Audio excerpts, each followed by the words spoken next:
Alright, hello and welcome to your Model 1 review from IES. This is all based on the great sources put together by Professor Laura Hernandez-Areze. So I want you to imagine the early 20th century as this incredible battleground, but not with armies, with ideas. Architects were basically declaring war on the past. In the next few minutes, we're going to explore the main fronts in that war. The cold, hard logic of the Proto-Rationalists, the dramatic, emotional fantasies of the expressionists, and the machine-worshipping visions of the futurists. Okay, let's dive right in. So, you have to put yourself back then. The turn of the 20th century was just a whirlwind of change, right? We're talking new technologies, new materials, completely new ways of living, and architects felt stuck. They felt, kind of chained to these old historical styles that just didn't make sense anymore in this fast-paced world. So the big question was, what's next? They were desperately searching for a new language, something that could actually speak to the modern age. And this whole period, from 1900 to 1918, it was this fertile, chaotic, and brilliant explosion of theories. It really was a race against time. All these architects were battling it out, trying to define the future before World War I came along and just changed everything.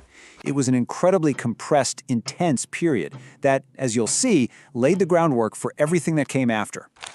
Okay, so the first major front in this clash of ideas was a move toward logic and function. We call it Proto-Rationalism. The whole idea here was that a building's beauty shouldn't come from a bunch of added-on decoration. Nope. It should come from its purpose, its structure, what it's for. The core philosophy was actually pretty simple. Just strip away everything that's unnecessary. Get rid of the fluff. The idea was to let the building's true form, its bones, and the materials it's made of, let them speak for themselves. It was all about honesty. And you can't talk about this without talking about this quote. In his super famous essay, the Austrian architect Adolf Loos basically said decoration was a crime. I mean, think about how shocking that is. He argued that in our modern industrial age, all that extra stuff wasn't just wasteful. He thought it was a sign of cultural immaturity. It was a declaration of war. And look, this idea wasn't isolated to just one place. It was popping up all across Europe and even in America.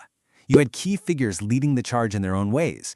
You had Perret in France, who was just a master of the new material, reinforced concrete. And even Frank Lloyd Wright in the US was developing his own kind of organic rationalism with his prairie style.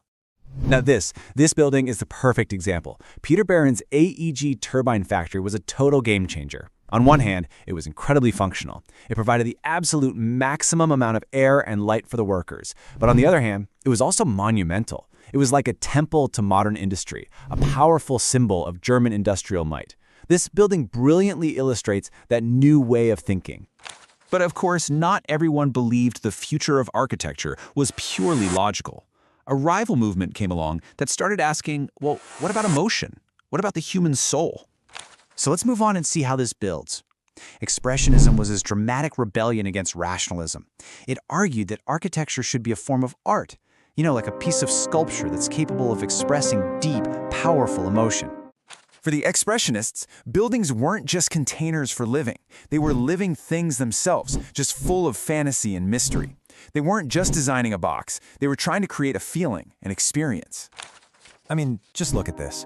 Hans Poelzig didn't just renovate a theater. He created a totally different world. He transformed it into this vast, cave-like arena, using thousands of stalactite forms hanging from the ceiling. The idea was to create this fantastical space that would fill you with awe and mystery, even before the performance started. Okay, so we've got the rationalists embracing the machine for its logic, and the expressionists embracing emotion.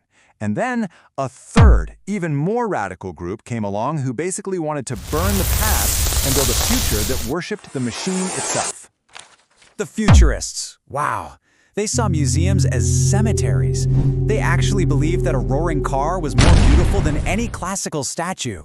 So it makes sense they'd want an architecture that was just as dynamic, just as fast, just as much in motion as the world they saw coming. And though he tragically died in World War I and never got to build his visions, Antonio Sant'Elia's drawings gave form to that futurist dream. What's so interesting here is that these weren't really blueprints. They were more like dynamic architectural sculptures on paper, just pure energy and movement.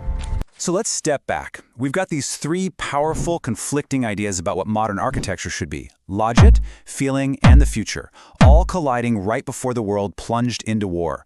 It was an incredible moment. So here's the crucial point, and this is definitely something you'll want to remember for your exam. It's this key distinction. For rationalism, form follows function. For expressionism, form follows feeling. And for futurism, well, form follows the future. And then, 1914 happened. The outbreak of World War I brutally interrupted almost all of these experiments. It just brought everything to a screeching halt, ending this incredible initial phase of architectural revolution. But here's the thing. While many of these projects never got built, their ideas were like these essential seeds. And after the war, a new generation of architects, I'm talking about giants like Gropius, Mies van der Rohe, and Le Corbusier, they would build directly on the foundations laid by these pre-war pioneers. So, as you prepare for your finals and you look at the cities around you, just consider which of these early visions ultimately won the battle for the 20th century. Or is it more of a mix? It's a great question to keep in your head. Okay, good luck with your exams, everyone.